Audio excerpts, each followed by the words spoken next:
The lock clicked, Can't leave and me with out that single here. sound, a pregnant Please, woman's Danielle. life changed forever.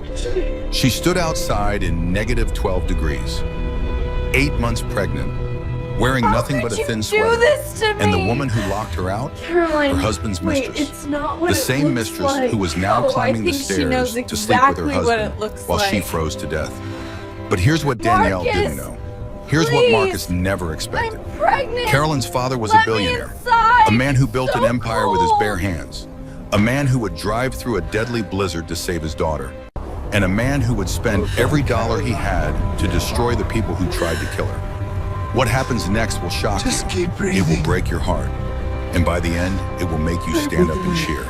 No, This is a story wait. of betrayal, I am survival, innocent. and the sweetest revenge Please served listen ice to cold. me. Stay with me until the very end. Trust me, you don't want to miss how this unfolds. The lock clicked. Then Danielle's voice, muffled through the glass. Enjoy the snow, sweetheart. Carolyn Whitmore pressed her palms against the frozen window. Her breath fogged the glass in short, desperate bursts. On the other side, Danielle Vance stood with her hand still on the lock. Her silk robe hung open. Her smile was sweet as poison. Danielle, Carrie's voice cracked. Open the door! But Danielle just tilted her head, like a cat watching a mouse struggle. Then she turned and walked away. Her bare feet patted against the hardwood floor. Each step carried her further into the warmth of the cabin, further from the pregnant woman she had just condemned to death. Carrie pounded on the glass. Her fists made dull thuds against the triple-pane window. Let me in, please. Let me in. The wind swallowed her words. Snow drove sideways across the deck, stinging her cheeks like 1,000 tiny needles. She wore only a thin cashmere sweater, cream-colored. Marcus had bought it for her last Christmas. No coat, no gloves, no scarf. Her ballet slippers were already soaked through. The cold water seeped between her toes. The thermometer mounted on the cabin wall caught her eye. She had to squint through the swirling snow to read it. Negative 12 degrees. Her heart stuttered. That couldn't be right. She looked again. The red line was unmistakable. Negative 12 degrees Fahrenheit. Cold enough to cause frostbite in minutes. Cold enough to kill. She had been outside for 30 seconds. Already her fingers were going numb. Already her teeth were starting to chatter. Already the baby inside her was shifting, restless, sensing her mother's distress. It's okay, Carrie whispered. Her hand found her belly, protective, automatic. It's going to be okay. But she didn't believe it, not really. 6 hours earlier, everything had been different. Carrie had driven up to the Vermont cabin with her heart full of hope. The February sun had sparkled on fresh snow. The radio had played love songs from the 80s. She had sung along, bally, not caring who heard. Marcus had promised her a romantic weekend. A baby moon, he'd called it. One last getaway before the baby arrived. She was 8 months pregnant, 32 weeks along. Her belly stretched the fabric of her maternity dress until the seams strained. The baby kicked constantly now. Strong kicks, impatient kicks, like she couldn't wait to meet the world. Carrie had already picked out a name. Eleanor, after her grandmother, who had passed away 3 years ago. Eleanor Margaret Whitmore, a strong name for what Carrie hoped would be a strong girl.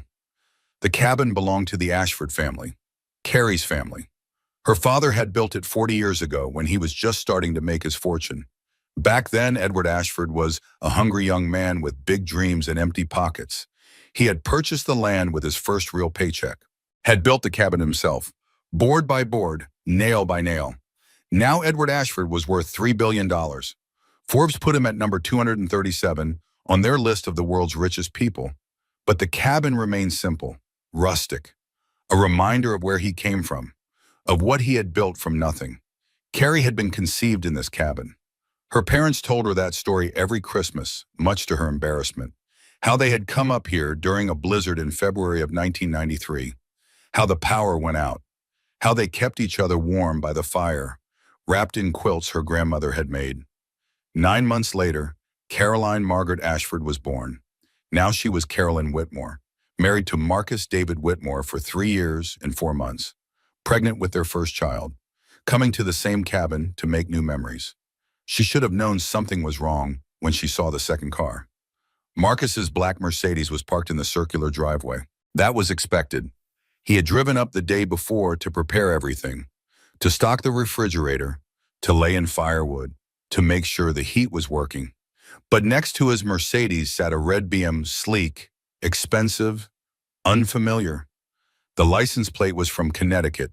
Carrie didn't recognize the number. She sat in her car for a long moment, staring at that red BMW, trying to explain it away. Maybe Marcus had invited friends, a surprise, a baby shower, perhaps. Her best friend Beth had been hinting about something for weeks, dropping mysterious comments, asking about Carrie's schedule with too much interest. That must be it, a surprise baby shower. Marcus had probably invited a few couples from their social circle. They were hiding inside right now, waiting to yell surprise when she walked through the door. Carrie smiled at the thought. She grabbed her overnight bag from the passenger seat. The leather handles were cold against her fingers. She walked toward the front door, her boots crunching in the fresh snow. The cabin looked beautiful. Snow frosted the roof like powdered sugar. Smoke curled from the stone chimney. Through the windows, she could see the glow of a fire burning in the hearth. Home, she thought. This place has always felt like home. She didn't knock. Why would she? This was her family's cabin. She had a key on her keychain, right next to the key to her house in Greenwich. Right next to the key to her father's estate. The front door swung open. Warmth rushed out to greet her, the smell of wood smoke and pine. The crackle of burning logs. The soft amber light of table lamps. The living room was empty. No friends hiding behind furniture. No banner reading surprise. No baby shower. Just silence. And two wine glasses on the coffee table. Carrie set down her bag, walked to the table, picked up one of the glasses. It was half empty. Red wine. A Bordeaux from the color. Marcus's favorite. The second glass had lipstick on the rim. Red lipstick. Dark and bold and unmistakable. Carrie didn't wear red lipstick. She never had. Her coloring was too fair, her mother always said. Red lipstick would make her look like a clown. So whose lips had touched this glass? A sound from upstairs. Muffled. Rhythmic. A headboard hitting a wall. Carrie's heart began to pound. Her hand trembled. The wine glass slipped from her fingers and shattered on the hardwood floor. Red wine spread across the boards like blood. She should leave. She knew she should leave. Get in her car, drive away, call Marcus and demand an explanation from a safe distance. But her feet were already moving, carrying her toward the stairs. Carrying her toward the truth she had been running from for months. Her hand found the banister. The wood was smooth beneath her palm, polished by 40 years of hands, her parents' hands, her grandparents' hands, her own hands as a child, sliding down the railing despite her mother's warnings. She climbed the stairs one at a time. Each step felt heavier than the last, like she was walking through water, like gravity had increased tenfold. The sounds grew louder, a woman's moan, a man's grunt, the squeak of bed springs. She recognized those sounds. She had made those sounds with Marcus 1,000 times, in their bedroom, in hotel rooms, in the back of his car when they were first dating and couldn't keep their hands off each other. The master bedroom door was closed. She stood outside it for a long moment. Her hand hovered over the doorknob. Her breath came in short, shallow gasps. Part of her wanted to turn around, to go back downstairs, to clean up the broken wine glass and wait for Marcus to come down with some perfectly reasonable explanation. The business associate is staying in the guest room. I didn't tell you because I wanted to surprise you. She's just a colleague, nothing more. But the moans continued, and the grunts, and the rhythmic thud of the headboard. The baby kicked, hard, right under Carrie's ribs, like she was trying to tell her mother something. Like she was saying, "You need to see this, you need to know." Carrie turned the doorknob. The door swung open, and her world shattered into a million pieces. Marcus was in bed, naked, his back to the door, his muscles flexing with each thrust. A woman was beneath him, dark hair spread across the pillow like a fan, long legs wrapped around his waist, manicured nails raking down his back, leaving red trails in their wake. They were so absorbed in each other that they didn't hear the door open, didn't notice the pregnant woman standing in the doorway, didn't see the moment when everything changed. The scream that tore from Carrie's throat didn't sound human. It was primal, animal, the sound of a heart being ripped from a chest while still beating. Marcus spun around. His face went white. His eyes went wide. His mouth opened and closed like a fish gasping for air. Carrie. His voice cracked. Oh God, Carrie. The woman sat up, slowly, deliberately, making no effort to cover herself. Her dark hair fell around her shoulders in perfect waves. Her makeup was smudged but still beautiful. Her body was slim and toned, and everything Carrie's pregnant body wasn't. Carrie recognized her. Danielle Vance, Marcus's executive assistant, the woman who had been working with him for 3 years, the woman who called during dinner at least twice a week, the woman who needed him for just one more thing at the office, just one more signature, just one more meeting, just one more late night. The woman who had smiled at Carrie at every company event, who had complimented her dresses, who had asked about the pregnancy with such apparent interest. The woman who had said just last month, "You're so lucky to have Marcus. He talks about you all the time. You can tell he really loves you." That woman was now sitting naked in Carrie's family cabin, in the bed where Carrie's parents had made love 40 years ago, with Carrie's husband still inside her. Danielle didn't bother covering herself. She just stared at Carrie with those cold blue eyes. No shame, no fear, no remorse, just irritation. Like Carrie was a fly that had interrupted her meal. "Well," Danielle said. Her voice was calm, almost bored. "This is awkward." Carrie's legs gave out. She grabbed the door frame to keep from falling. Her other hand went to her belly. The baby was kicking frantically now, sensing distress, sensing danger, sensing that everything was wrong. "It's okay," Carrie whispered. To the baby or to herself, she wasn't sure. "It's okay, it's okay, it's okay." But nothing was okay. Nothing would ever be okay again. Marcus scrambled out of bed. He grabbed a sheet to cover himself, suddenly modest after being caught in the most immodest act possible. His face was a mask of panic. His hands were shaking. "Carrie, listen to me." He moved toward her, his hands outstretched, palms up, like he was approaching a wild animal. "This isn't what it looks like," Carrie laughed. The sound was hollow, broken, edged with hysteria.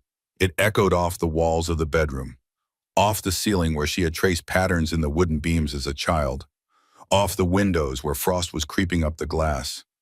"It looks like you're sleeping with your secretary." It didn't mean anything. Marcus was in front of her now, close enough to touch, close enough to smell. He reeked of sex and Danielle's perfume. It was a mistake, a terrible mistake. "I don't know what I was thinking." "How long?" Carrie asked.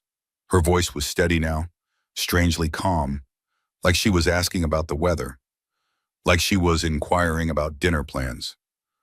"How long has this been going on?" Marcus hesitated. That hesitation told her everything. If it had been one time, he would have said so. If it had been a month, he would have confessed. But the way his eyes darted to Danielle, the way his jaw tightened, the way he swallowed before speaking. This wasn't new. This wasn't a mistake. This was a pattern. Danielle answered for him. 2 years. She was putting on a silk robe now, taking her time, tying the belt with casual elegance. "Since before the wedding, actually. Marcus and I have been together longer than you and he have."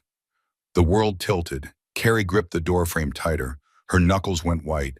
Her vision blurred at the edges. For a moment, she thought she might faint. 2 years. Their entire marriage had been a lie.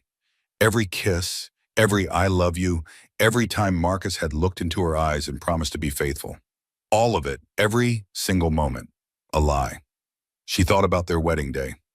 June 15th, the sun streaming through stained glass windows at St. Patrick's Cathedral, 300 guests in designer outfits, flowers imported from Holland, a 7-tier cake that had taken 3 days to assemble. Marcus waiting at the altar in his custom Armani tuxedo, smiling, handsome, the perfect groom. Had he been thinking about Danielle? Had he been wishing it was her walking down the aisle instead of Carrie? She thought about their honeymoon, 2 weeks in the Maldives, a private villa over crystal clear water. Marcus making love to her every night, whispering how beautiful she was, how lucky he was, how he would love her forever. Had he been texting Danielle between those whispered promises? Had he been counting the days until he could be with her again? She thought about the moment she told him that she was pregnant. They had been in their kitchen. A Sunday morning. Carrie had made pancakes, his favorite. She had hidden the positive test under his napkin. Marcus had seen it, had looked up at her with tears in his eyes, had lifted her off her feet and spun her around, laughing, crying, saying over and over, "We're going to be parents. We're going to be a family." Had that been real? Or had that been an act too? "Why?" Carrie whispered. The words scraped against her throat like broken glass. "Why did you marry me?" Marcus ran his hand through his hair, a nervous gesture, one she had seen 1,000 times. During business negotiations, during arguments, during moments of stress. He looked at the floor, at the ceiling, at the rumpled bed, anywhere but at her. "It was complicated," he said. "The business, your father's investments. I needed money." Carrie finished the sentence for him. "You needed my father's money." It wasn't just about money. Marcus finally met her eyes. Was that guilt she saw there, or just the fear of getting caught? "I cared about you. I still care about you. What we have is a lie." Carrie's voice was flat, dead. "What we have is a lie. What we've always had is a lie." Danielle stretched like a cat. Her robe gaped open, revealing smooth skin underneath. She seemed completely unbothered by the drama unfolding around her. "This is exhausting," she said. "I need a drink." She walked past Carrie without a second glance. Her shoulder brushed against Carrie's arm.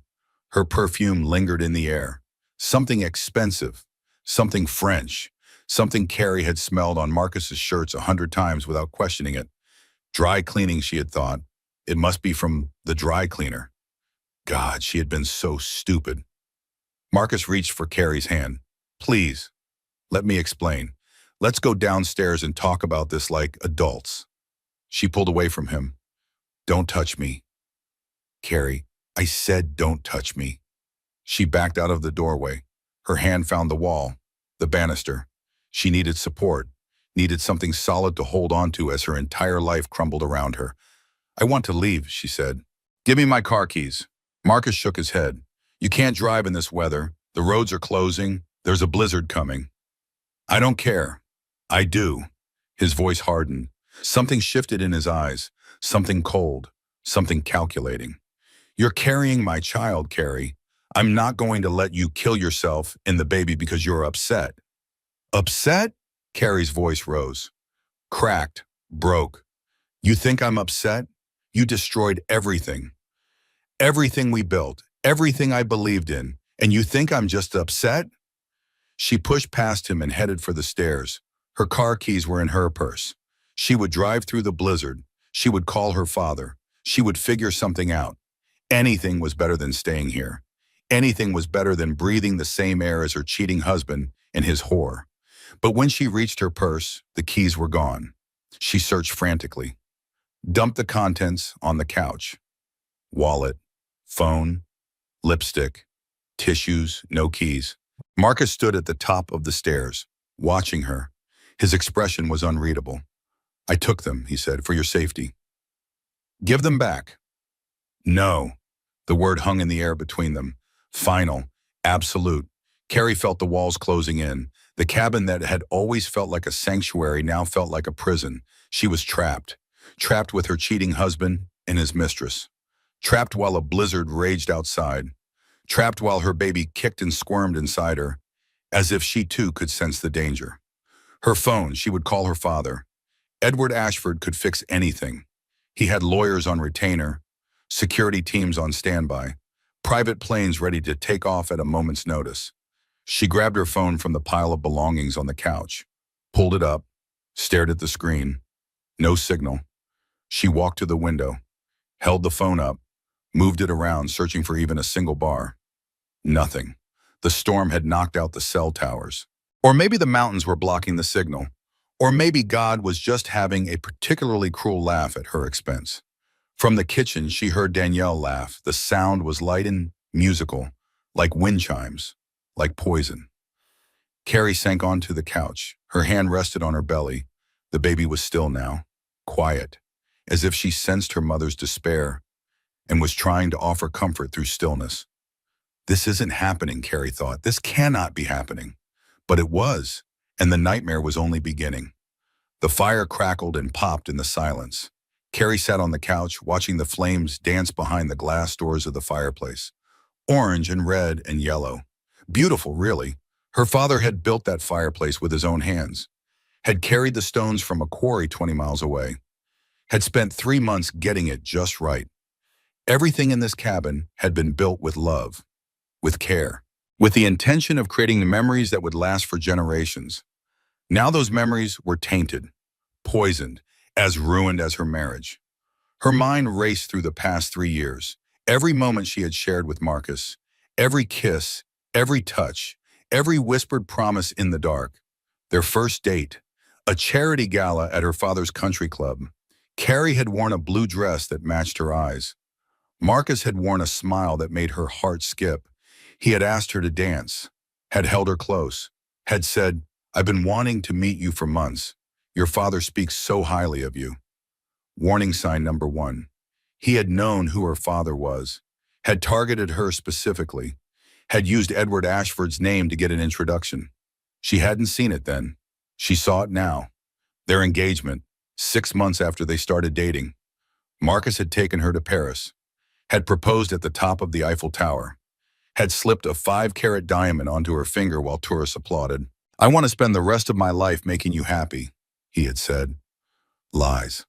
All lies. Their wedding day. The dress had cost $40,000. The flowers had cost another $20,000. Her father had spared no expense, had given her the fairy tale she had always dreamed of. Marcus had cried during the ceremony, actual tears rolling down his cheeks as he said his vows. "I promise to love you, to honor you, to protect you in sickness and in health, for richer or poorer, until death do us part." Had he been thinking about Danielle? Had he been imagining her face instead of Carrie's? The sound of footsteps on the stairs pulled her from her thoughts. Marcus came down dressed now, dark cashmere sweater, designer jeans, leather loafers. He looked like the man she had married, the man she had loved, the man she had trusted with her life and her heart and her future. She didn't recognize him anymore. "We should talk," he said. "I have nothing to say to you." "Carrie, please." He crossed the room, sat on the ottoman across from her, his hands clasped between his knees, his eyes filled with what looked like genuine remorse. "I know you're angry. You have every right to be angry. But we need to figure this out. We need to think about the future." "What future?" Carrie asked. Her voice was hollow, empty. "You've been sleeping with another woman for 2 years. Our entire marriage has been a lie. What is there to figure out?" "Our future, the baby's future." He leaned forward, his eyes locked onto hers. "I made a mistake, a terrible mistake, but I'm willing to work on our marriage. We can go to counseling. We can start over. We can stop." The word cut through his excuses like a knife. "Just stop," Carrie said. "Every word out of your mouth is a lie. Every word has always been a lie. I can't listen to it anymore." Danielle appeared in the doorway. She had changed into a silk dress, emerald green. The color made her eyes look even bluer. She held a wine glass in one hand, already half empty. "Oh, please, Marcus," she said, "stop pretending. It's embarrassing." Marcus shot her a warning look. "Danny, not now." "Why not?" Danielle walked into the room. Her heels clicked against the hardwood floor. She perched on the arm of Marcus's chair, crossing her long legs. Territorial. Possessive. "She's going to find out eventually." "Might as well be honest for once in your life." Carrie's stomach turned. "Find out what?" Marcus and Danielle exchanged a look. Something passed between them. Some silent communication that excluded Carrie completely. The kind of look that comes from years of intimacy, years of shared secrets, years of living a double life. "It's not just about the affair," Danielle said. She sipped her wine. Casual, relaxed, like they were discussing weekend plans instead of the destruction of a marriage. "There's more. A lot more, actually." "Danny, I said not now." "Oh, stop trying to protect her. She's not a child." Danielle's eyes fixed on Carrie with something like triumph, like victory, like a predator that had finally cornered its prey. "I'm pregnant," The words hung in the air. Carrie couldn't breathe, couldn't think, couldn't process what she was hearing. Her hand went to her own belly, where her baby, her and Marcus's baby, kicked against her palm. 6 weeks along, Danielle continued. She ran her hand over her flat stomach. We found out last month. Marcus was so excited. Weren't you, darling? Marcus put his head in his hands. Carrie's world shattered. Again, the pieces fell around her like broken glass. She had thought the affair was the worst of it. She had been wrong. So terribly wrong. You got her pregnant. Her voice was barely a whisper. While I was carrying your child, you got another woman pregnant. It wasn't planned. Marcus looked up. His eyes were red, wet. It just happened. We were careful, but nothing just happens, Marcus. Carrie's voice grew stronger, harder. You made choices. Every single day for 2 years, you made choices. And none of those choices were me. None of those choices were our family. You chose her. Over and over again, you chose her. I can explain. Explain what? Carrie stood up. Her legs were shaky, but they held. The baby shifted inside her, restless and anxious. Explain how you've been living a double life for years. Explain how you've been playing house with your mistress while pretending to build a family with your wife. Explain how you're going to be a father to 2 children by 2 different women. She laughed. The sound was bitter, broken. Actually, don't explain. I don't want to hear it. I don't want to hear anything from you ever again. She turned and walked toward the sliding glass door that led to the deck. She needed air. She needed space.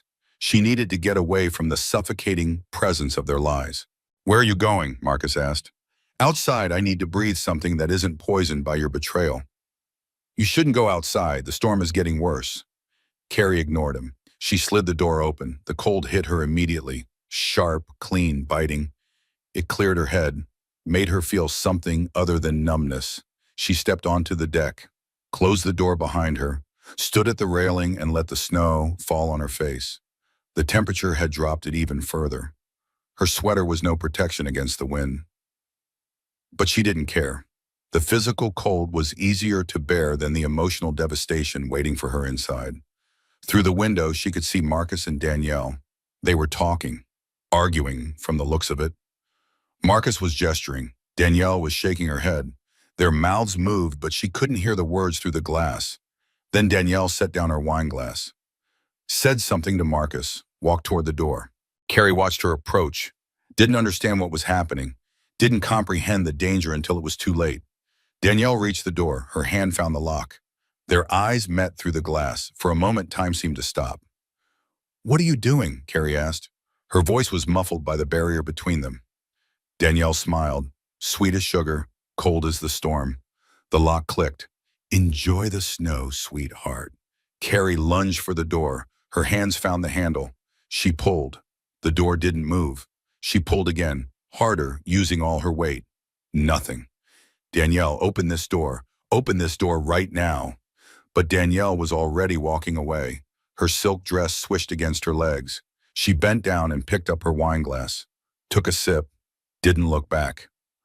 Marcus! Carrie pounded on the glass. Marcus, help me! She locked me out! Marcus! She saw him through the window, saw his face register what had happened, saw him start to move toward the door. Then Danielle's hand on his arm, her lips against his ear, whispering something, her body pressing against his. Marcus hesitated. His pregnant wife was locked outside in a blizzard, 8 months pregnant, wearing nothing but a thin sweater, and he hesitated. Carrie watched in disbelief as Danielle led him toward the stairs, watched as he glanced back at her, something unreadable in his eyes, watched as he made his choice. Again, he chose Danielle. Again. The bedroom door closed behind them. Carrie screamed. She screamed until her throat was raw. She pounded on the glass until her fists were red and bruised. She kicked at the door until her legs ached and her ballet slippers were shredded. Nothing. The storm swallowed every sound. The triple-pane glass muffled every cry. The cabin that had always been her sanctuary had become her prison, her tomb. She pressed her forehead against the glass. Her breath fogged the surface in rapid bursts. With fingers that were already going numb, she traced a word. Help. It faded almost instantly, like it was never there, like she was never there. She sank to her knees on the snow-covered deck. The cold seeped through her pants, through her skin, into her bones. I'm going to die out here, she thought.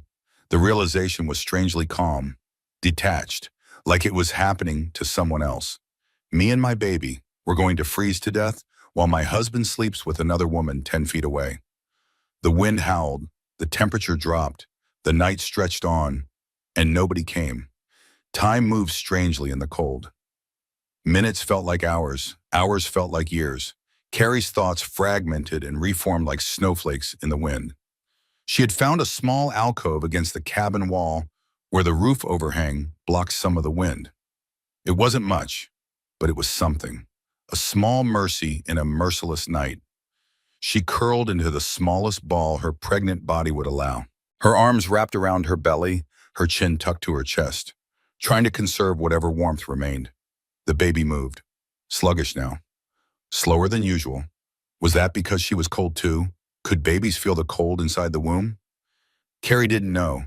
There was so much she didn't know about being a mother, so much she had planned to learn. Books she had bought but hadn't read yet. Classes she had signed up for but hadn't attended yet. Conversations she had planned to have with her own mother about labor and nursing and the thousand small challenges of raising a child. Now she might never have those conversations, might never read those books, might never hold her daughter in her arms. The thought broke something inside her. Memories flooded in, unbidden, unwelcome, relentless. The first time she met Marcus, it was a charity gala at her father's country club, a fundraiser for children's cancer research. Carrie had shared the event herself, spending months on the planning, guest lists and seating charts and silent auction items. She remembered standing by the bar, exhausted but satisfied. The event had been a success. They had raised over $2 million for the hospital. And then he was there, tall and handsome in a perfectly tailored suit, dark hair swept back from his forehead, eyes the color of whiskey, a smile that made her stomach flip. You must be Caroline Ashford, he had said. Your father speaks so highly of you. Warning sign. He had known who she was, had approached her deliberately, had used her father's name as an introduction. She hadn't seen it then, had been too dazzled by his charm, too flattered by his attention, too ready to believe that this beautiful man could actually want her. I'm Marcus Whitmore, he had said. I work in finance. Your father and I have done some business together. They had talked for an hour, then two. He had made her laugh, had asked about her work, her interests, her dreams, had seemed genuinely interested in her answers. Looking back now, she could see it for what it was. Research, reconnaissance, a predator studying his prey. But at the time, she had thought it was love at first sight, their first kiss. A month after the gala, he had taken her to dinner at a French restaurant in Manhattan. They had shared wine and conversation and creme brulee. Walking her to her car afterward, he had stopped under a streetlight, had looked at her with those whiskey eyes, had said, I've wanted to do this since the moment I met you. And then he had kissed her, soft and sweet and perfect. She had floated home that night, had called her mother at midnight to gush about the amazing man she had met, had fallen asleep with a smile on her face. Had he been seeing Danielle then? Had he kissed her with those same lips just hours later? The questions tortured her. Their engagement. Marcus had flown her to Paris, first class. They had stayed at the Ritz, had eaten at restaurants with more stars than tables, had walked along the Seine at sunset. On their last night, he had taken her to the Eiffel Tower, had gotten down on one knee at the very top with all of Paris glittering below them. Caroline Margaret Ashford, he had said. His voice had trembled. His eyes had glistened with tears. You are the most incredible woman I've ever known. Will you do me the honor of becoming my wife? She had said yes. Of course she had said yes. How could she say anything else? The ring was a 5-carat diamond, flawless. Harry Winston. Her father had quietly mentioned later that Marcus had charged it to a company account, an account funded by Edward Ashford's investments. Another warning sign she had ignored. Their wedding. 300 guests. St. Patrick's Cathedral. A reception at the plaza.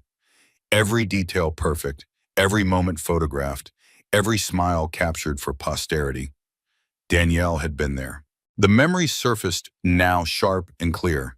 Danielle in a pale blue dress, fourth row from the front, smiling throughout the ceremony. Had she smiled when Marcus said his vows? Had she known those vows were lies? I, Marcus David Whitmore, take you, Caroline Margaret Ashford, to be my lawfully wedded wife, to have and to hold from this day forward, for better, for worse, for richer, for poorer, in sickness and in health, to love and to cherish until the death do us part. Death, the word echoed in Carrie's frozen mind. Until death do us part. Was this what he had meant?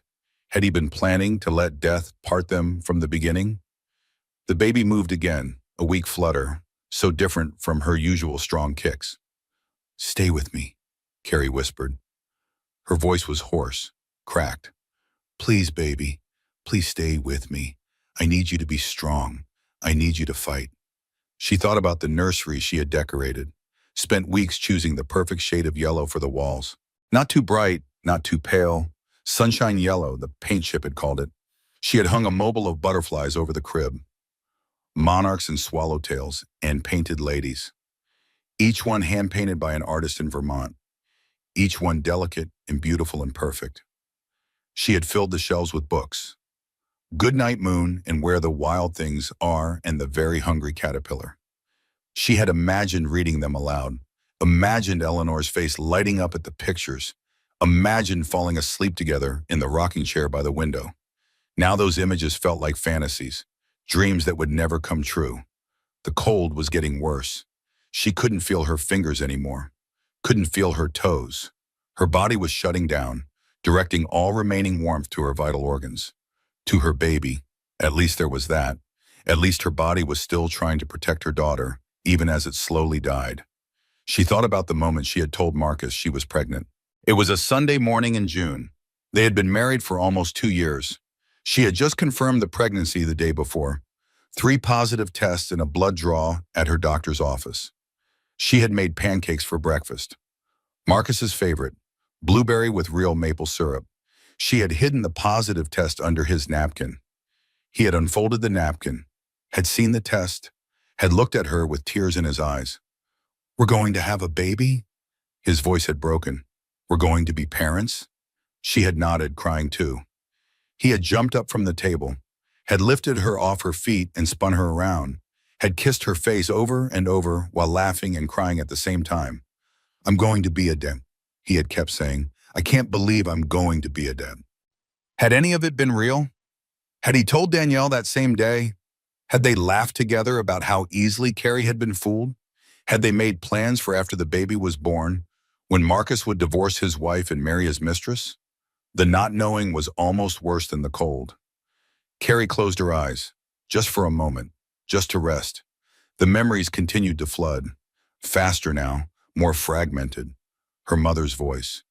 You deserve someone who looks at you like your father looks at me. Her father's voice. If he ever hurts you, sweetheart, I'll destroy him. I don't care how much it costs. I don't care what I have to do. No one hurts my little girl. Beth's voice. Are you sure about him, Carrie? Something about him seems too good to be true. Warning signs, all of them. Warning signs she had ignored because she wanted so badly to believe in the fairy tale. She had been so naive, so trusting, so desperate to be loved that she had accepted a counterfeit version and called it the real thing. The wind shifted. Snow blew directly into her alcove, coating her hair and her eyelashes and her lips. She was too cold to brush it away. Her thoughts began to fragment.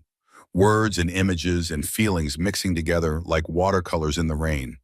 The white dress, the blue eyes, the red wine, the cold snow, the locked door, the smile. Enjoy the snow, sweetheart. She thought about her daughter, the little girl she would never meet, Eleanor Margaret Whitmore, a strong name for a girl who would never have the chance to be strong. I'm sorry, Carrie thought. I'm so sorry I couldn't protect you. I'm sorry I trusted the wrong person. I'm sorry I brought you into a world with a father who didn't want you and a mother who couldn't save you. The baby moved one more time, a tiny flutter, like a butterfly's wing. Then nothing. Carrie began to cry. The tears froze on her cheeks almost instantly. Ice tracks down her face, a frozen river of grief. She had survived so much in her life, had built herself into someone strong, someone capable, someone who didn't need a man to define her worth. But this was too much. The cold, the betrayal, the realization that she had been a fool for 3 years. The knowledge that she was going to die in a place she had always loved, killed by people she had trusted. She closed her eyes. The snow covered her like a blanket, white and soft and final. And somewhere in the distance, barely audible above the howling wind, came the sound of an engine. Edward Ashford had never trusted Marcus Whitmore. He had smiled at the wedding, had given a toast praising his new son-in-law's ambition and intelligence and charm, had written a check for $2 million as a wedding gift and another $5 million as an investment in Marcus's fund.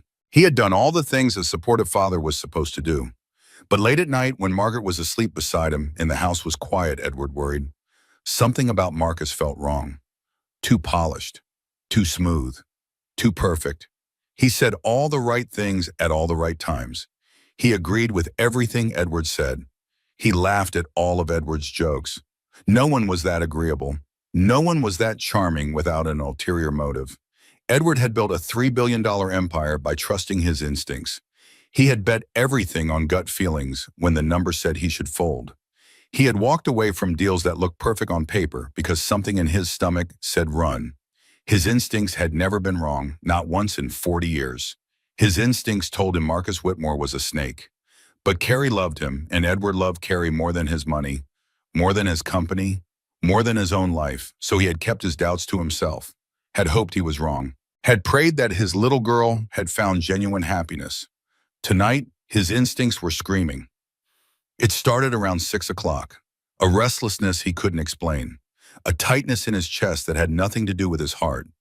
He had tried to read, tried to watch television, tried to focus on the quarterly reports that needed his attention. Nothing worked. He kept thinking about Carrie, about the cabin, about the blizzard that was blanketing Vermont in snow. He called her phone. It went straight to voicemail. "Hey, sweetheart, it's Dad, just checking in. Give me a call when you get this. Love you." An hour passed, no call back. He tried again, same result. He called Marcus's phone. "Edward, hello." Marcus's voice was smooth, untroubled.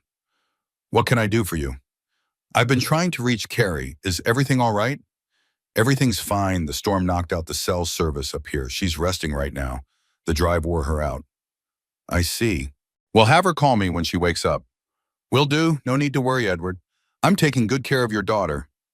The words were reassuring. The tone was perfect. But something in Edward's gut twisted. "I'm taking good care of your daughter." Why had that sounded like a threat? He tried Carrie's phone again at 8, at 9, at 10, voicemail every time. He called Marcus again at 11. "Edward, she's sleeping. I told you the service is out. I'm sure she'll call you first thing in the morning." "Let me talk to her." "She's asleep, Edward. I don't want to wake her. The pregnancy has been exhausting her lately." "Wake her." A pause, just a heartbeat too long. "I really don't think that's necessary. She needs her rest." "Marcus, I want to talk to my daughter, now." Another pause. "Fine, hold on." The line went quiet. Edward could hear muffled movement, footsteps on stairs, a door opening. Then Marcus's voice again. Too quick, too smooth. "She's not in the bedroom. She must be in the bathroom, and let me check." More muffled sounds, more waiting. She stepped outside for some air. I'll have her call you as soon as she comes back in." "Outside in a blizzard?" "Just on the deck. She said she needed to clear her head. You know how pregnant women are, hormones and all that." The words were casual, dismissive, and completely wrong. Carrie hated the cold, had hated it ever since she was a little girl. She refused to go outside in winter without multiple layers. The idea of her standing on a deck in a blizzard, 8 months pregnant, in the middle of the night, it didn't make sense. "Marcus, tell me what's really going on." "Nothing's going on, Edward. Everything is fine, you're overreacting. I've never overreacted in my life.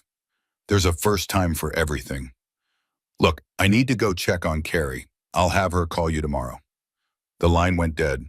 Edward stared at his phone for a long moment. His heart was pounding. His hands were shaking. Something was wrong. Something was very, very wrong. He called his head of security. Vincent had worked for Edward for 25 years. Former special forces. Completely loyal. Completely capable. I need the cabin checked, Edward said. Now. Sir, the roads are closed. State police are turning everyone back. It's a level 3 emergency. I don't care. Get someone up there. It's not possible, sir. Even with four-wheel drive, the drifts are too deep. We'd get stuck before we made it halfway. Edward hung up, grabbed his keys from the hook by the door, headed for the garage. Margaret was in the hallway before he reached it. She had heard his phone calls, had watched his pacing, had seen the fear growing in his eyes. Where are you going? She asked. Vermont. Something's wrong with Carrie. Edward, it's a blizzard. You can't drive in this. I have to. I can feel it, Maggie. Something's wrong. Something's happened to our girl. Margaret studied her husband's face. After 40 years of marriage, she knew that look. It was the same look he'd had when he'd canceled a meeting to rush to Carrie's elementary school because he'd had a feeling she was sick. She had been. Appendicitis. The doctor said another hour and it would have burst. It was the same look he'd had when he'd insisted they change their flight home from London because something felt off. The original flight had been delayed for mechanical issues. Mechanical issues that turned out to be a faulty landing gear. Edward Ashford's instincts had saved lives before. She wouldn't argue with them now. Bring our girl home, she said. I'll be praying. He kissed her forehead. I love you. I love you too. Now go. Edward's Range Rover had been modified for extreme conditions. Snow tires with tungsten studs, reinforced suspension, a winch mounted on the front bumper capable of pulling 12,000 pounds, spotlights that could illuminate a football field. He had bought it for hunting trips but rarely used it. Tonight it might save his daughter's life. The drive from Connecticut to Vermont should have taken 4 hours. In the blizzard, with the roads closed and the visibility near zero, it took 6. Edward pushed through everything. Road closures, state trooper warnings, drifts that came up to his headlights.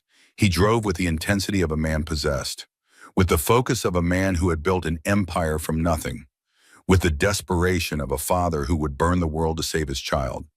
He talked to Carrie in his head the whole way. Hold on, sweetheart. I'm coming. Just hold on. When he finally reached the cabin, the first thing he noticed was the lights. Every window was glowing. The whole place looked warm and welcoming. Smoke curled from the chimney, a picture of domestic comfort. The second thing he noticed was the silence. He killed the engine, stepped out into the storm. The wind nearly knocked him over. Snow drove into his face, blinding him. Carrie, he called. Carolyn? His voice was swallowed by the wind. He walked toward the front door, rang the bell, knocked. No response. He circled the cabin, checked each window. Through the glass, he could see the living room, the fire burning in the hearth. 2 wine glasses on the coffee table. No people. He continued around the building, his flashlight cutting through the swirling snow. And then he found her. She was curled against the wall beneath the deck overhang, covered in snow, still as stone. Her cream sweater was soaked through and frozen stiff. Her hair was white with ice. Her skin was the color of marble. Edward's heart stopped.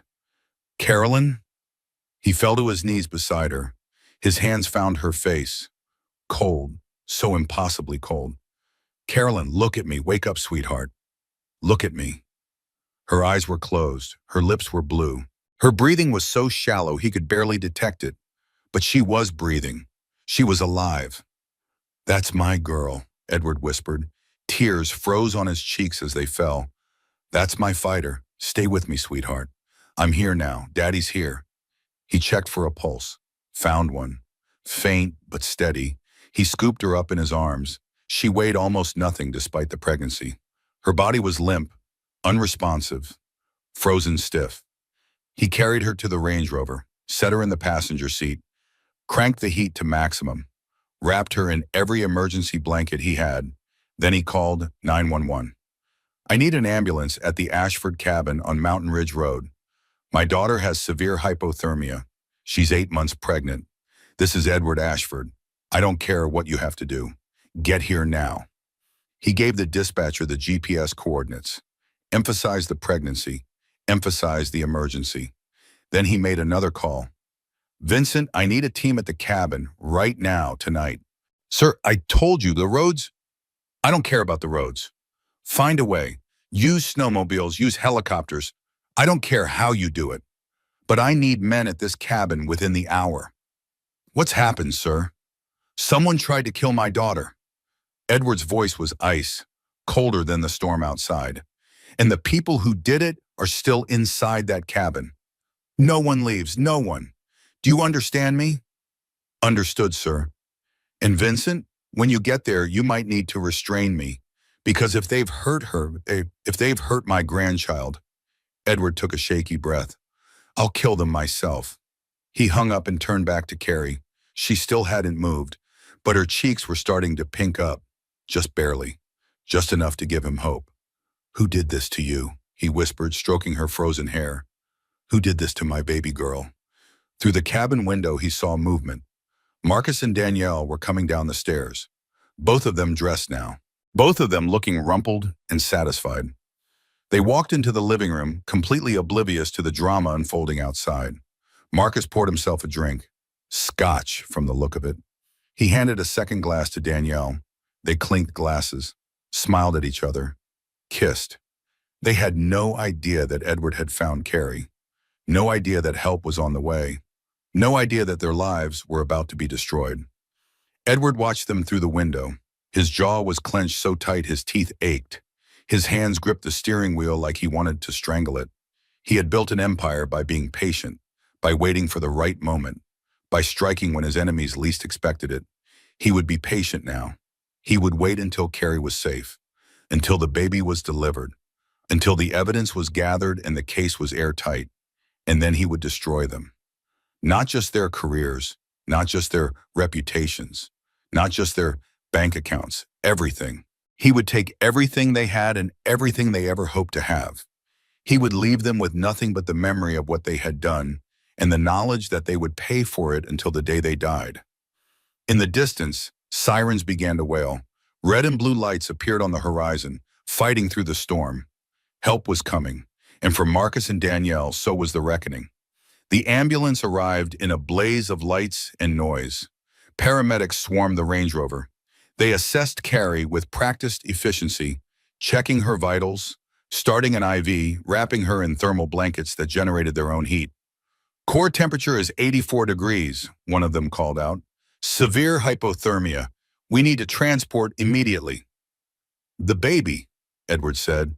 His voice cracked. She's 8 months pregnant. Is the baby? We're doing everything we can, sir. We need to get her to the hospital. Are you riding with us? Try to stop me. The drive to Bursington Medical Center took 45 minutes. Edward held Carrie's hand the entire way, willing his warmth into her frozen fingers.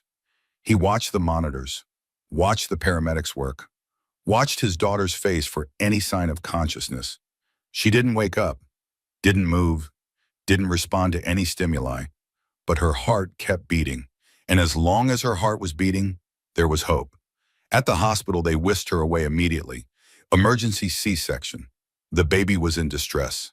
They couldn't wait. Edward wasn't allowed in the operating room. He stood outside the doors, watching through the small window, as a team of doctors and nurses worked to save the two people he loved most in the world. A nurse appeared at his side. Mr. Ashford, is there someone we can call for you? My wife, Margaret Ashford. She's in Connecticut. She's arranging a flight. Anyone else? Edward thought about Marcus, about calling the man who was supposed to be here. The man who was supposed to be pacing this hallway, terrified for his wife and child. Instead, Marcus was at the cabin, probably in bed with his mistress, probably had no idea his wife had been found, probably assumed she was already dead. No, Edward said, there's no one else. The surgery took 2 hours. Edward paced the length of the waiting room approximately 700 times. He counted the tiles on the ceiling, the chairs along the wall, the number of times the automatic doors opened and closed. He called Margaret every 30 minutes with updates that were always the same. No news yet. Vincent checked in at 2 in the morning. His team had reached the cabin. Marcus and Danielle were secured. What does that mean? Edward asked. It means they're not going anywhere, sir. We told them the roads were too dangerous and offered to stay for their protection. They didn't argue. They have no idea about Carrie? No, sir. They seem completely unaware. Keep it that way. I'll deal with them after. Understood, sir. One more thing. We found security camera footage. External cameras you installed a few years ago. They record to a cloud server. Edward had forgotten about those cameras. He'd installed them after a series of cabin break-ins in the area. Basic security precaution. What do they show? Everything, sir. The woman, Danielle Vance, locking the door, walking away, not looking back once. Marcus looking through the window and then going upstairs with her. All of it. Time-stamped and crystal clear. Edward closed his eyes. Save everything. Multiple copies. Make sure nothing can be deleted or corrupted. Already done, sir. At 4:15 in the morning, the surgeon emerged from the operating room. Dr. Patricia Okonkwo was in her 50s, calm and competent and exhausted. Her scrubs were spotted with blood. Her face was lined with fatigue, but she was smiling. Mr. Ashford, Edward rushed toward her. My daughter, my granddaughter. Are they? They're both alive. Dr. Okonkwo removed her surgical cap, revealing gray-streaked hair plastered with sweat.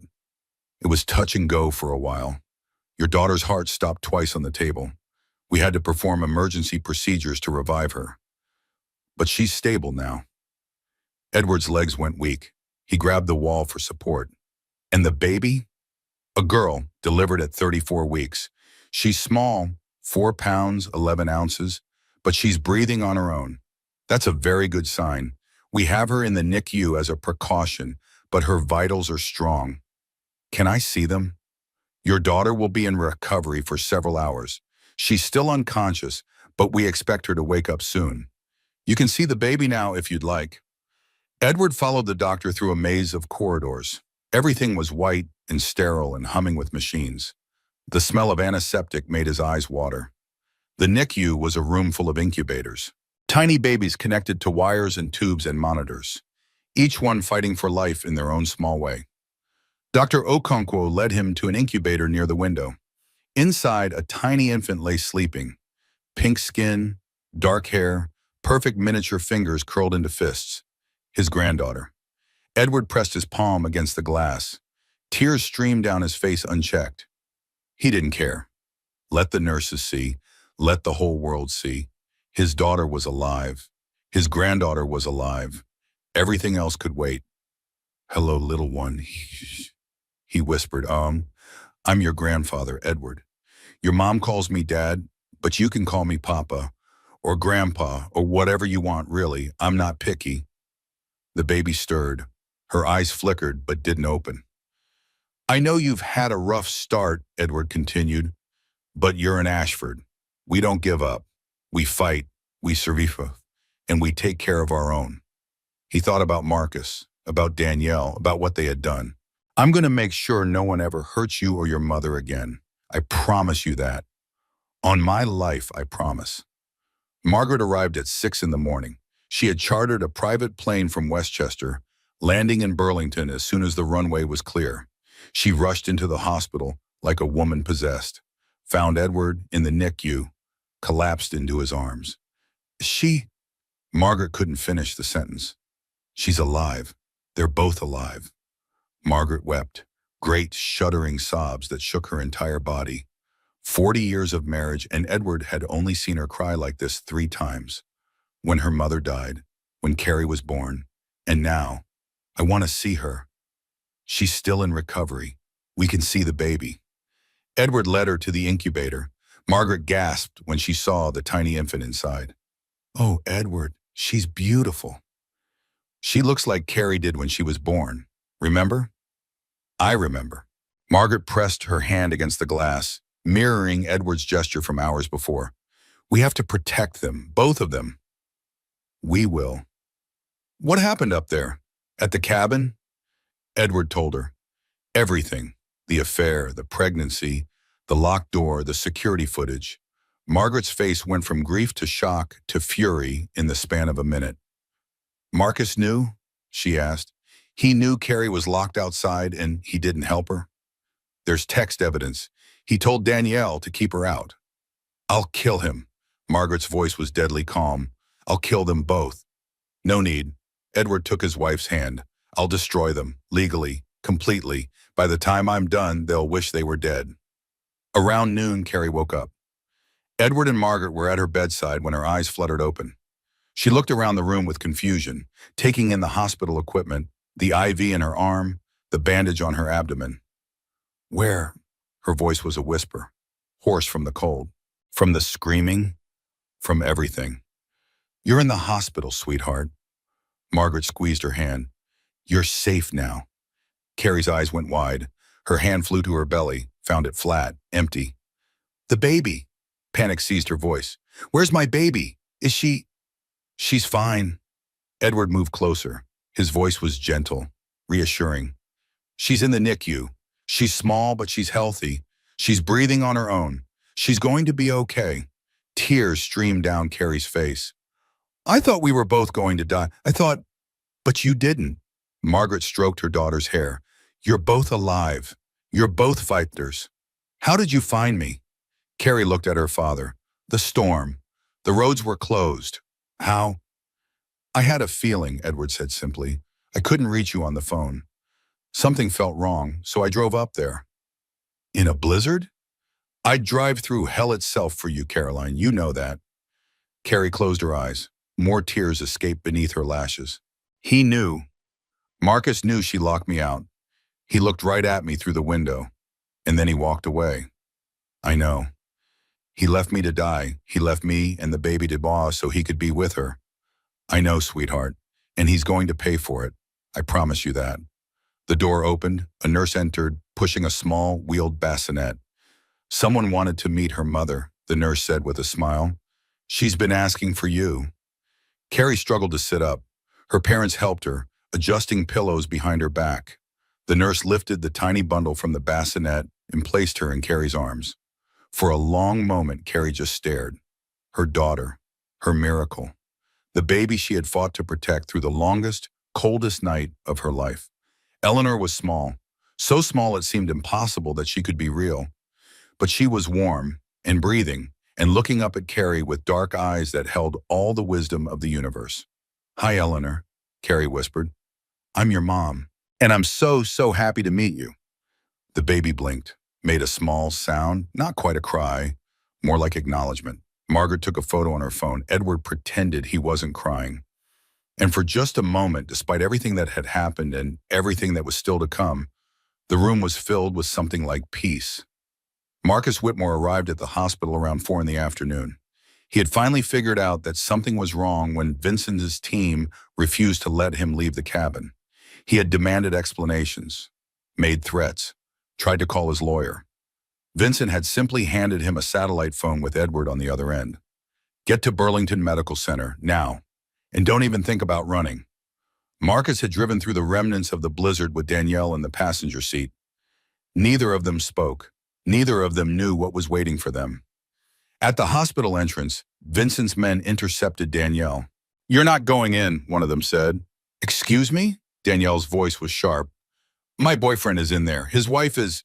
The police are on their way to speak with you, Ms. Vance. You'll wait here. Danielle's face went pale. For the first time since the cabin, a crack appeared in her composure. Police? What are you talking about? What's happening? The security guard didn't answer. Marcus made it as far as the 3rd floor before Edward intercepted him. The two men faced each other in the hospital corridor. Marcus was taller, younger, broader in the shoulders. But Edward had something Marcus would never possess. The quiet certainty of a man who had conquered every obstacle in his path for 4 decades. Where's my wife? Marcus demanded. What happened to her? Your security people won't tell me anything. She's in recovery, Edward said. His voice was calm, almost pleasant, like they were discussing stock prices. Emergency C-section last night. The baby's in the NICU. Tai. Oh, thank God. Marcus's shoulders sagged with what appeared to be relief. I need to see her. I need to see them both. He moved a step around Edward. Edward didn't budge. Was, Edward said. What? You said she's your wife. The correct tense is was. She was your wife. Past tense. Marcus's expression shifted, confusion giving way to wariness. Edward, I don't understand. Is Carrie okay? What's going on? She's alive. No thanks to you. What's that supposed to mean? Edward took a step closer. His voice dropped to barely above a whisper. Anyone walking past would see two men having a civil conversation. They wouldn't see the murder in Edward's eyes. I found her, Marcus. Frozen. Blue. Nearly dead.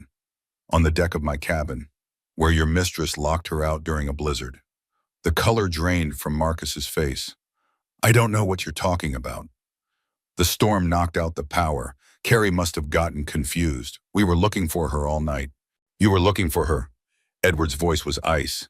Is that why the security cameras show you going upstairs with Danielle 10 minutes after she locked the door? Is that why your text messages tell her to keep Carrie outside? Marcus's mouth opened, closed, opened again. How did you? I have cameras at the cabin. I've had them for years. Cloud backup, timestamps, everything. Edward smiled. It was not a pleasant smile. You should have done your research, Marcus. You should have known who you were dealing with. Edward, listen to me. This is all a misunderstanding. I didn't know Danielle had locked the door. I thought Carrie was just being dramatic. I thought she'd come back inside when she calmed down. So you went to bed with your mistress while your pregnant wife froze to death 10 feet away. I didn't know she was in danger. I swear to God, I didn't know. Edward reached into his pocket, pulled out his phone, played a recording. Marcus's voice, tinny but unmistakable. Make sure she doesn't come back inside. I need time to think. Danielle's voice. Consider it done. Marcus closed his eyes. You have 30 seconds to leave this building, Edward said, before I do something that will put both of us in prison. You can't keep me from my wife. You can't keep me from my daughter. Watch me. I have rights. I have lawyers. You can't just... 30 seconds. Edward's voice was flat, final. And then I stopped being civilized. Marcus looked around.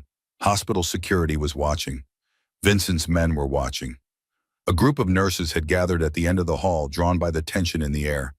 He was outmanned, outmaneuvered, outclassed. This isn't over, Marcus said. No, it isn't. It's just beginning.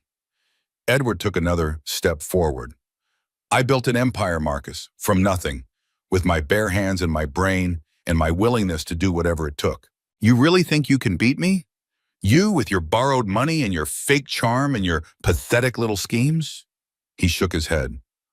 I'm going to destroy you. Not threaten, not consider. Destroy every business connection, every social standing, every cent you've ever touched. I'm going to take everything you have and everything you ever hope to have. And when I'm done, when you're living in some basement apartment, eating ramen noodles and wondering where it all went wrong, I want you to remember this moment. I want you to remember that I warned you. Marcus turned and walked away. He didn't look back. That evening, Detective Frank Morrison arrived at the hospital to take Carrie's statement. Morrison was in his early 50s, salt and pepper hair, kind eyes set in a weathered face. He had the air of a man who had seen every terrible thing human beings could do to each other and somehow maintained his humanity anyway. Mrs. Whitmore, he said, settling into the chair beside her bed. I know this is difficult. Take your time. Start from the beginning. So Carrie told him everything. The arrival at the cabin, the second car, the discovery of the affair, learning about Danielle's pregnancy, the argument, stepping outside for air, the locked door. She smiled at me, Carrie said. Her voice was steady, but her hands trembled. When she turned that lock, she smiled. Morrison wrote in his notebook. His face betrayed nothing. And your husband, Marcus? Where was he during this? He was upstairs with her. I screamed for him. I pounded on the door. I know he saw me. Carrie's voice broke. He looked right at me through the window, and then he turned around and went upstairs, to her, while I was freezing to death. Did he make any attempt to open the door? No, he just walked away. Morrison was quiet for a long moment. Then he closed his notebook and looked at Carrie with something like compassion. Mrs. Whitmore, what do you're describing as attempted murder? Attempted first-degree murder. The fact that you were pregnant adds a special circumstances charge. Attempted murder of an unborn child. These are serious crimes. Danielle Vance is looking at life in prison. Carrie absorbed this. And Marcus? If the text messages are what your father claims they are, we can charge him as an accomplice, conspiracy to commit murder, accessory to attempted murder. Morrison paused. He could be looking at 20 years or more. Carrie thought about the man she had married, the man she had loved, the man who had smiled and said his vows and promised to protect her until death. He had tried to make good on that promise, just not in the way she had expected. What happens now, she asked. Now we build a case, gather evidence, and interview witnesses. Your father has already provided the security footage. We've obtained Marcus's phone records. The text messages are there, just as he said. Morrison stood, handed her a card. If you remember anything else, anything at all, call me, day or night. And Mrs. Whitmore? Yes? You're very lucky to be alive. Most people in your situation don't survive. The cold, the exposure, the trauma to the baby. He shook his head. Someone was looking out for you up there. After he left, Carrie lay in her hospital bed staring at the ceiling. Lucky. Was that what she was? She didn't feel lucky. She felt broken, betrayed, stripped of everything she had believed about her life and her marriage and her own judgment. But she was alive, and Eleanor was alive, and that had to count for something. A nurse came in to check her vitals. Then another to help her try breastfeeding. Then Margaret with dinner from a nearby restaurant because hospital food was unacceptable for my recovering daughter. By the time evening fell, Carrie was exhausted, but sleep wouldn't come. Every time she closed her eyes, she saw Danielle's smile, heard the click of the lock, felt the cold seeping into her bones. So she stayed awake, watching the monitors, listening to the beep of machines, waiting for the sun to rise on the first day of whatever came next. 2 weeks after the blizzard, Carrie left the hospital. She didn't go home. The house in Greenwich, the house she had shared with Marcus, the house where she had imagined raising her daughter, was no longer hers. She had no desire to return to it, no desire to walk through rooms filled with memories of a man who had tried to kill her. Instead, she went to her parents' estate. The Ashford compound occupied 30 acres in the most exclusive part of Connecticut. The main house had 12 bedrooms, a library, a home theater, and a swimming pool that Margaret had never once used. It was excessive, ostentatious. Everything Carrie had tried to escape by building her own life. Now it was sanctuary. Margaret had prepared a suite of rooms on the second floor. Nursery attached to bedroom, attached to sitting room. Everything Eleanor could need. Everything Carrie could need. It's just temporary, Carrie said as she settled onto the bed. Eleanor was asleep in the bassinet beside her, only just until I figure out what comes next. You can stay as long as you want, Margaret said. Forever if you like. This is your home. It's your home. I'm an adult. I should have my own place. Caroline Margaret Whitmore. Margaret used her full name, which she only did when making an important point. You nearly died 2 weeks ago. Your husband tried to kill you. Your entire life has been upended. If there was ever a time to let your parents take care of you, this is it. Carrie wanted to argue. She had spent her whole adult life trying to be independent, trying to prove that she was more than Edward Ashford's daughter, more than a trust fund baby with a famous last name. But Margaret was right. She was too tired, too broken, too overwhelmed to do this alone. Thank you, she whispered. Margaret kissed her forehead. Get some rest. We'll figure everything else out later. The days that followed were both easier and harder than Carrie expected. Easier because Eleanor was healthy, growing, starting to fill out her tiny frame and develop a personality. She slept in 3-hour chunks, which wasn't as bad as the books had warned. She ate well. She rarely cried without reason. Harder because the rest of Carrie's life was falling apart. Marcus called constantly, left voicemails that ranged from apologetic to angry to pathetic. Carrie, please. We need to talk. I can explain everything. I know you're staying with your parents. I just want to see my daughter. I have rights. You can't do this to me. You can't just cut me out. I'm her father. Your dad is destroying me. My accounts are frozen. I've been fired from my own company. Please, just call me. Maybe we can work something out. Hmm. Carrie deleted every message without responding. The legal proceedings moved with surprising speed. Edward's lawyers had been working around the clock. The evidence was overwhelming. Security footage, text messages, Carrie's testimony, medical records documenting the extent of her hypothermia. Danielle was charged with attempted first-degree murder and attempted first-degree murder of an unborn child. She was being held without bail. Her family had hired an expensive defense attorney who was making noises about temporary insanity, but no one expected that defense to succeed.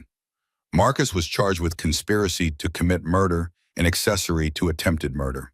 His bail was set at $5 million. He couldn't pay it.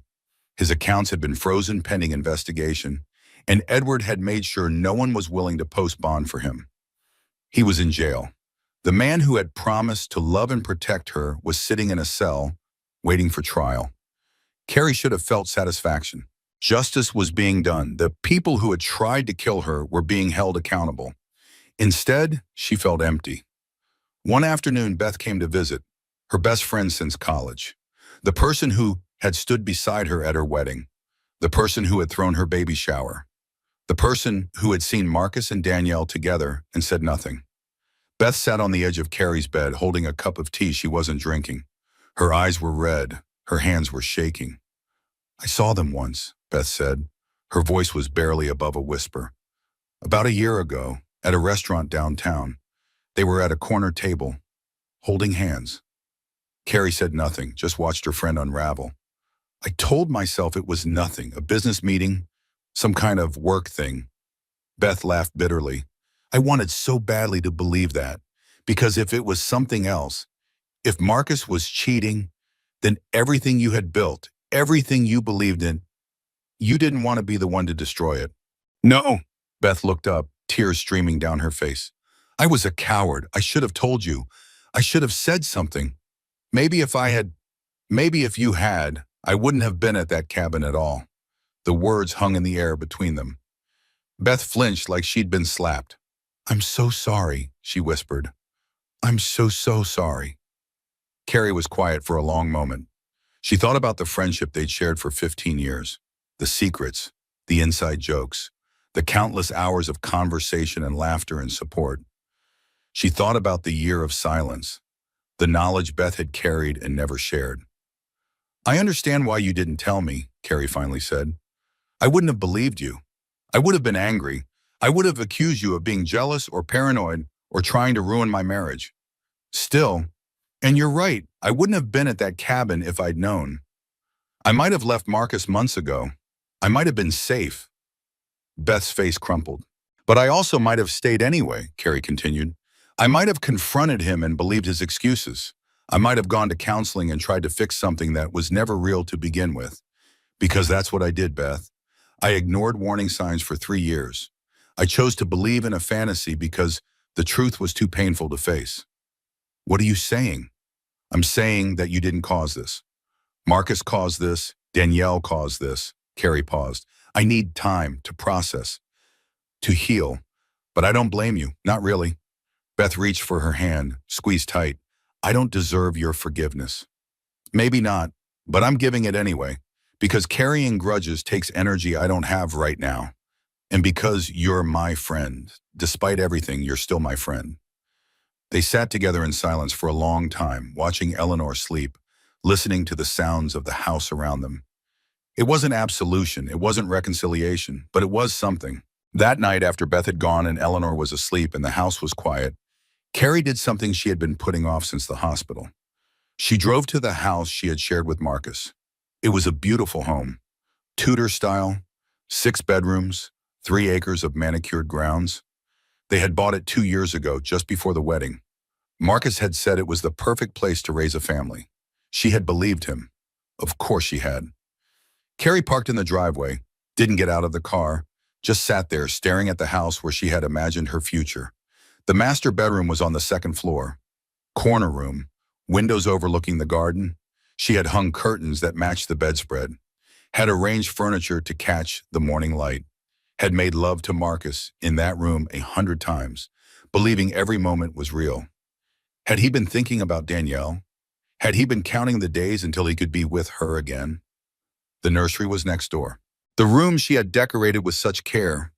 Yellow walls, butterfly mobile, books on the shelves. Eleanor would never sleep in that nursery, would never hear those books read aloud in that room, would never know the house her mother had prepared for her. Carrie sat in the driveway for an hour, 2, 3. She didn't cry. She was past crying, past anger, past everything except a hollow, echoing emptiness. Finally, as the sky began to lighten with dawn, she started the car and drove away. She didn't look back. 3 months after the blizzard, Carrie moved out of her parents' house.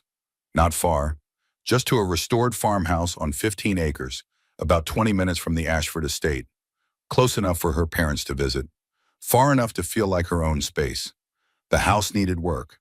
The previous owners had let it fall into disrepair. Paint was peeling, the kitchen was outdated. The gardens were overgrown with weeds. Carrie loved it immediately.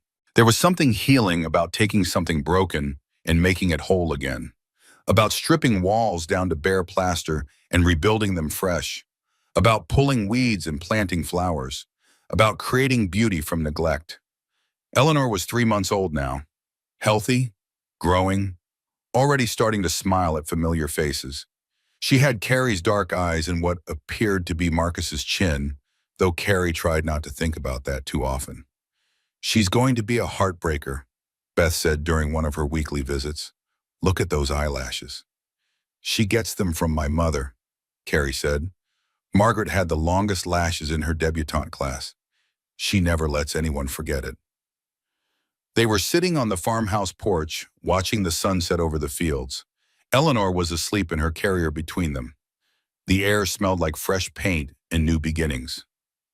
"How are you doing?" Beth asked. "Really?" Carrie considered the question. How was she doing? It was complicated. Some days were good. She woke up with energy, enjoyed Eleanor's smiles, made progress on the house, felt something like hope for the future. Other days were harder. She woke up from nightmares about the cold, heard Danielle's voice in quiet moments, found herself questioning every decision, every memory, every moment of her marriage. "I'm surviving," Carrie finally said. "Some days that feels like enough. Other days I want more." What does more look like? Carrie watched a hawk circle over the distant tree line. Hunting, patient, certain of its purpose. "I want to help other women," she said slowly. "Women who are trapped in bad situations, bad marriages, abusive relationships. Women who don't have my resources, my family, my options. Like a foundation?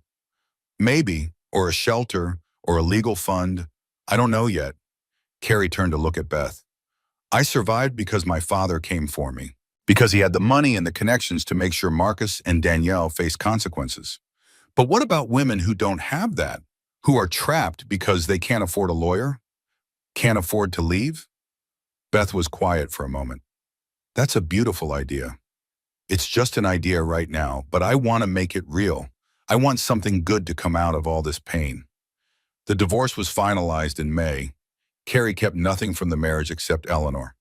No money, no property, no assets of any kind.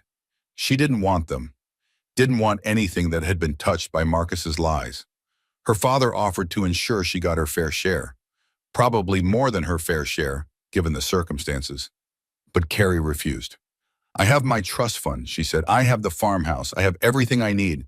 And I don't want to spend the next year fighting over assets with a man who tried to kill me." "He's going to prison anyway," Edward pointed out. "His assets will be seized for restitution."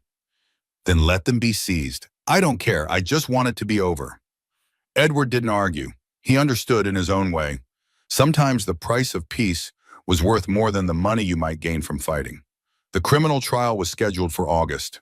Danielle's lawyers had filed motion after motion, trying to delay. Temporary insanity, diminished capacity, prosecution misconduct. Nothing stuck. The evidence was too strong. The footage too clear. The text messages too damning. "She's going to prison," Detective Morrison told Carrie during one of their periodic check-ins. 25 to life if the DA gets what he's asking for. Maybe more. And Marcus? 15 to 20. The conspiracy charges are solid, but he wasn't the one who locked the door. The jury will see him as an accomplice rather than the primary actor. "He left me to die." I know, and the prosecution will make that very clear. But legally, there's a difference between action and inaction, even when the inaction is monstrous. Carrie accepted this.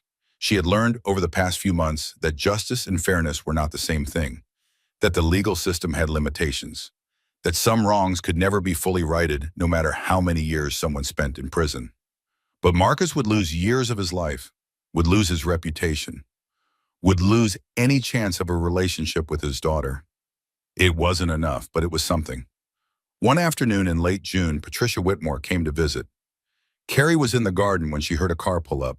She wiped dirt from her hands and walked around to the front of the house, expecting to see Beth or her mother. Instead, she found her former mother-in-law standing in the driveway. Patricia looked smaller than Carrie remembered, older, diminished somehow. The confident society matron who had hosted charity galas and judged everyone beneath her had been replaced by a woman who seemed uncertain of her place in the world. "I'm not here to make excuses for my son," Patricia said before Carrie could speak. "There are none. What he did, what he allowed to happen." She shook her head. "It's unforgivable." Carrie studied the woman, tried to find anger, found only exhaustion. "Then why are you here?" "Because I want to know my granddaughter." Patricia's eyes filled with tears. "I know I have no right to ask. I know you owe me nothing. Gerald and I have talked about nothing else for months. We keep coming back to the same conclusion. Eleanor is innocent in all of this. She didn't choose her father. She didn't choose what he did. And she deserves to know her grandparents, if you'll allow it." Carrie was silent for a long moment. She thought about Eleanor, asleep upstairs in her nursery. Thought about the future stretching out ahead of them, all the years of questions Eleanor would ask about her father, about his family, about where she came from. Patricia wasn't Marcus. Gerald wasn't Marcus. They had raised him, yes, had perhaps enabled some of his worst tendencies, but they hadn't tried to kill her. They hadn't left her to freeze. "Come inside," Carrie finally said. "We'll talk." They sat in the farmhouse kitchen. Carrie made tea. Patricia held her cup without drinking, her hands wrapped around the warm ceramic like she was seeking comfort. "I should have seen it," Patricia said. "The signs were there. The late nights, the business trips, the way he looked at that woman." She shook her head. But Marcus was always charming, always knew exactly what to say. He learned that from his father, I'm afraid. Gerald was the same way when he was young. Was Gerald unfaithful? I don't know. I chose not to know. It was a different time.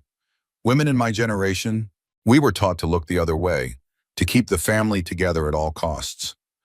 And look how well that worked out. Patricia flinched. "You're right to be angry. You're right to hate us." "I don't hate you." Carrie set down her tea. "I'm too tired for hate, and Eleanor needs family, real family who will love her and support her and tell her the truth when she's old enough to hear it." "We will, I promise, whatever it takes." Carrie looked at the woman across from her, the woman who had raised the man who had tried to kill her, the woman who had smiled at her wedding and bought baby clothes for her shower and welcomed her into a family that had turned out to be built on lies. "We'll start slow," Carrie said. "Supervised visits, a few hours at a time. If that goes well, we can talk about more." Patricia's face transformed, hope and gratitude and relief all tangled together. "Thank you," she whispered. "Thank you for giving us a chance." Later that evening, after Patricia had gone and Eleanor was fed and the house was quiet, Carrie sat in the rocking chair by the nursery window. The sun was setting, orange and pink and purple streaked across the sky. The fields beyond the house were green with summer growth. Fireflies were starting to blink in the gathering darkness. Beautiful, peaceful, safe. She thought about the woman she had been 6 months ago. Naive, trusting, desperate for a love that was never real. That woman was gone. In her place was someone stronger, someone wiser, someone who had walked through fire and emerged on the other side. Not unchanged, not undamaged, but alive, and learning to thrive. The baby stirred in her crib, made a small sound. Carrie crossed the room and looked down at her daughter. Eleanor was awake. Her dark eyes, Carrie's eyes, were fixed on her mother's face with that serious, studying gaze she had developed. "Hi, sweet girl," Carrie whispered. "Having trouble sleeping?" Eleanor made another sound, not a cry, more like a question. Carrie lifted her from the crib, settled back into the rocking chair. Eleanor snuggled against her chest, warm and solid and real. "Let me tell you a story," Carrie said softly. "Once upon a time, there was a princess who lived in a beautiful castle. She had everything she could ever want: pretty dresses and delicious food and servants who took care of her every need." Eleanor blinked. But the princess was lonely. She wanted someone to love. So when a handsome prince came to the castle and promised to love her forever, she believed him. She married him and moved to his kingdom and tried to live happily ever after. Carrie paused, stroked Eleanor's soft hair. But the prince was lying. He didn't love the princess at all. He only wanted her father's gold. And when the princess found out, the prince tried to lock her in a tower and throw away the key. Eleanor's eyes were drifting closed, but Carrie continued anyway.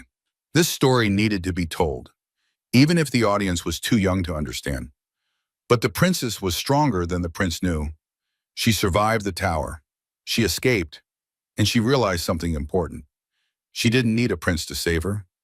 She could save herself. Eleanor was asleep now, her breathing slow and steady against Carrie's chest.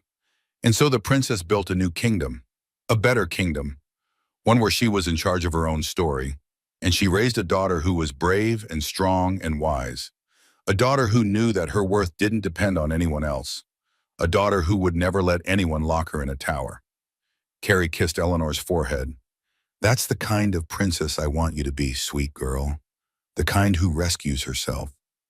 She stayed in the rocking chair for a long time, holding her daughter, watching the stars appear through the window, thinking about the future. It wouldn't be easy. There would be hard days ahead, hard months, hard years, but she would face them, and she would survive them, and she would build something beautiful from the ashes of her old life. That was what Ashfords did. They survived. The courtroom was packed. Every seat was filled. Reporters lined the walls. Camera crews waited outside. The trial of Danielle Vance and Marcus Whitmore had captured national attention, a story of betrayal and murder that seemed ripped from a soap opera. Carrie sat in the front row with her parents. She wore a simple navy dress, no jewelry except her grandmother's pearls. She wanted to look composed, strong, like a woman who had been through hell and come out the other side. Inside, her stomach churned with nerves. The trial had lasted 3 weeks. Witnesses had testified, the paramedics who had treated Carrie, the doctors who had saved her life, the security experts who had authenticated the footage from the cabin. Carrie herself had taken the stand, had told her story in excruciating detail, had answered questions from both prosecution and defense, had looked at Danielle across the courtroom and seen nothing but cold hatred in return. Marcus hadn't taken the stand. His lawyers had advised against it. The text messages were damning enough without giving the prosecution a chance to cross-examine him. Today was sentencing day. Danielle was brought in first. She wore an orange jumpsuit, no makeup. Her hair, once perfect, hung limp around her shoulders. Prison had stripped away everything artificial. What remained was ordinary, small, diminished. She didn't look at Carrie, didn't look at anyone except her lawyer, who was whispering urgently in her ear. The judge entered. Everyone rose. The formalities played out like a choreographed dance. The calling to order, the reading of the verdicts, the reminder that this was the sentencing phase. "Danielle Marie Vance," the judge said, "you have been found guilty of attempted first-degree murder and attempted first-degree murder of an unborn child. Before I pass sentence, do you have anything you wish to say?" Danielle's lawyer stood. "Your Honor, my client wishes to address the court." The judge nodded. Danielle rose unsteadily to her feet. "I made a mistake," she said. Her voice was thin, reedy, nothing like the confident purr Carrie remembered from the cabin. "I was in love. I thought Marcus and I were going to be together. I thought if she was gone..." She trailed off, looked at her lawyer, looked at the judge. I never meant for anyone to get hurt. Carrie almost laughed. Almost. 3 hours in a blizzard, core temperature of 84 degrees, 2 cardiac arrests on the operating table, and Danielle never meant for anyone to get hurt. Miss Vance, the judge said, you locked a pregnant woman outside in a blizzard. You went upstairs and had sexual relations with her husband while she was dying 10 feet away. At no point did you attempt to check on her. At no point did you express concern for her well-being. At no point did you do anything except further your own interests. The judge's voice was ice. I have presided over many cases in my 30 years on the bench. Murders, assaults, crimes of passion, and crimes of calculation. But I have rarely encountered anything as cold, literally and figuratively, as what you did. Danielle began to cry. The tears seemed real, but Carrie felt nothing. Danielle Marie Vance, I hereby sentence you to 25 years to life in state prison. You will not be eligible for parole for a minimum of 20 years. Danielle screamed as the bailiffs approached her. It's not fair, she wailed. Marcus made me do it. He told me to lock the door. He said we couldn't be together as long as she was alive. It's not fair. The bailiffs took her arms, started leading her toward the door. He promised to marry me, Danielle shouted. He promised we would be a family. He lied. He lied about everything. The courtroom doors closed. Her screaming faded. Carrie exhaled. One down, one to go. Marcus was brought in next. He looked different from the man Carrie had married. Prison had changed him too. He had lost weight, lost the arrogant set of his shoulders, lost the easy confidence that had charmed her into his bed and his life. He looked at her when he entered. Just once. A flash of something in his eyes. Regret, maybe. Or just the awareness of everything he had lost. Marcus David Whitmore, the judge said, you have been found guilty of conspiracy to commit murder and accessory to attempted murder. Do you have anything you wish to say before I pass sentence? Marcus's lawyer stood. Your Honor, my client wishes to express his deep remorse for his role in these events. He never intended for his wife to be harmed. He has cooperated fully with the prosecution and accepts the responsibility for his actions. Marcus himself said nothing. He just stood there staring at the floor. Mr. Whitmore, the judge said, your text messages to Danielle Vance make your intentions clear. Make sure she doesn't come back inside. I need time to think. These are the words of a man who knew exactly what was happening to his wife and chose to do nothing. The judge shook her head. You were given every advantage in life, a good education, a successful career, a devoted wife, a child on the way. And you threw it all away. For what? An affair? A chance to start over without the inconvenience of your existing family? Marcus remained silent. I've heard the testimony about your cooperation, about your remorse, about your acceptance of responsibility. But Mr. Whitmore, remorse is something you feel before you commit a crime. What you feel afterward, when you've been caught, when you're facing consequences, that's not remorse. That's regret. Regret that you got caught. Regret that your plan didn't work. Regret that you're standing here today instead of living happily with your mistress while your wife and child lie frozen in a Vermont cemetery. The courtroom was utterly silent. Marcus David Whitmore, I sentence you to 15 to 20 years in state prison. You will not be eligible for parole for a minimum of 12 years. Marcus said nothing as the bailiffs led him away. His face was blank, empty, the face of a man who had finally realized that his actions had consequences he couldn't escape. Outside the courthouse, reporters swarmed. Mrs. Whitmore, how do you feel about the sentences? Mrs. Whitmore, do you think justice was served? Mrs. Whitmore, what's next for you and your daughter? Carrie didn't give a statement, didn't need to. The sentences spoke for themselves. Her father took her arm. Her mother took the other. Together, they walked through the crowd to the waiting car. It's over, Edward said as they pulled away. Carrie watched the courthouse recede in the rearview mirror. No, she said, it's just beginning. 1 year later, Carrie stood at the entrance to the Ashford Center for Women's Safety. The building had once been a factory. Now it was a refuge. 30 beds for women fleeing dangerous situations. A legal aid clinic, a job training center, a child care facility. Everything a woman might need to rebuild her life after escaping abuse. The grand opening had drawn a crowd: local politicians, social workers, survivors who had already benefited from the center's programs, reporters from every major outlet eager to cover the latest project from the Ashford family. Carrie had never liked public speaking. But today, standing at the podium, looking out at the faces of women who had survived their own blizzards, she found the words came easily. 1 year ago, I almost died, she began. I was locked outside in a snowstorm by a woman who wanted to take my husband. That same husband, the man who had promised to love and protect me, chose to go to bed with his mistress, while I froze to death 10 feet away. The crowd was silent, rapt. I survived because of my father, because he had the resources to drive through a blizzard, the money to hire the best doctors, the connections to ensure justice was served.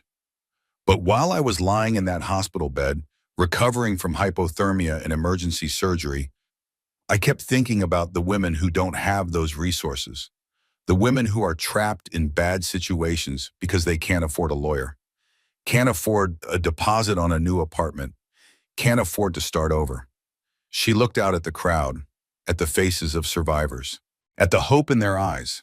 The Ashford Center is for those women. It's a place where anyone, regardless of their financial situation, can find safety, support, and the resources to build a new life. Because everyone deserves a chance to escape their own blizzard. Everyone deserves a father who will drive through the storm to save them. The applause was thunderous. Afterward, Carrie walked through the center with Eleanor on her hip. The baby, not really a baby anymore, more like a toddler, was 18 months old now, walking, talking, getting into everything. "Mama, look," Eleanor said, pointing at the colorful mural on the wall. "Pretty." "Yes, sweet girl, it's beautiful." The mural depicted a woman emerging from a storm into sunlight. Her arms were spread wide. Her face was turned toward the squishy. Behind her, dark clouds receded. Before her, a golden horizon beckoned. Carrie had commissioned it specifically for the center. A reminder that darkness doesn't last forever. That every storm eventually breaks. That sunrise always comes. Beth found her in the children's playroom, watching Eleanor stack blocks. "You did good," Beth said. "This place? It's incredible. It's just the beginning. We're opening a second location in Hartford next month, and I'm in talks with 3 other cities about partnerships." "World domination through women's services?" Carrie smiled. "Something like that." They watched Eleanor play in companionable silence. The little girl was fearless, climbing, exploring, knocking down her block tower just for the joy of building it again. "She's amazing," Beth said. "She doesn't remember any of it. The cabin, the cold, the emergency surgery, none of it." Carrie paused. "I'm grateful for that. She gets to start fresh, no trauma, no pain, just a whole life stretching out in front of her." "And you, how are you doing?" Carrie considered the question. A year ago, she would have said she was surviving. 6 months ago, she would have said she was recovering. Now, "I'm happy," she said. The words surprised her even as she spoke them. Actually, genuinely happy. "I have Eleanor. I have the center. I have a life that I built myself from the ground up. It's not what I imagined when I got married. It's not the fairy tale I thought I wanted. But it's real, and it's mine." Beth reached over and squeezed her hand. "I'm proud of you," Beth said. "For what it's worth, I'm really, really proud of you." That evening, Carrie drove home to the farmhouse. The renovations were finally complete. Fresh paint on every wall, new appliances in the kitchen, gardens blooming with summer flowers. It had taken a year, but the broken-down farmhouse had become something beautiful. Like her, she thought.